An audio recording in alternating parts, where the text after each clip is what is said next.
Jack Charles's first shipment of Ghanaian rice is on its way to Belize and is expected to arrive at the Big Creek port tomorrow morning.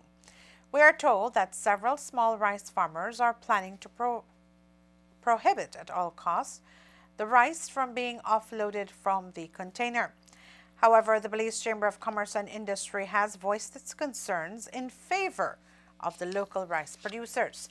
A release from BCCI states, quote, "The matter is more than just about the price of rice. Rather, if the importer is proposing to displace the livelihood of at least 20% of our Belizean rice farmers, there must be a commitment to following the requisite procedures in the proper order, so as to safeguard the safety of the consumer in the long term and to prove that the quality and standards justify the social and economic loss to Belize." End of quote.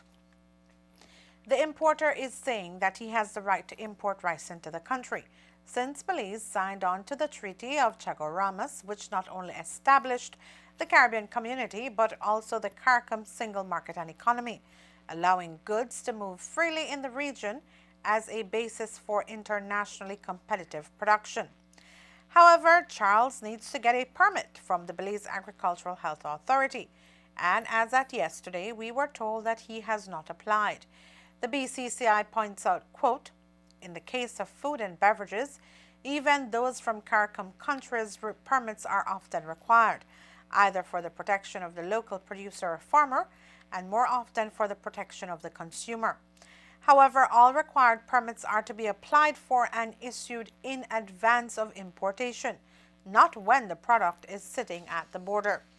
Doing the latter places unseemly pressure on the government to approve the cargo without following the requisite food safety procedures, which can have deleterious effects on the consumer and or the economy." End of quote. The Chamber urges adherence to the rule of law and advocates for the processes to be followed for the sake of both the Belizean consumer and the economy on which we are all dependent.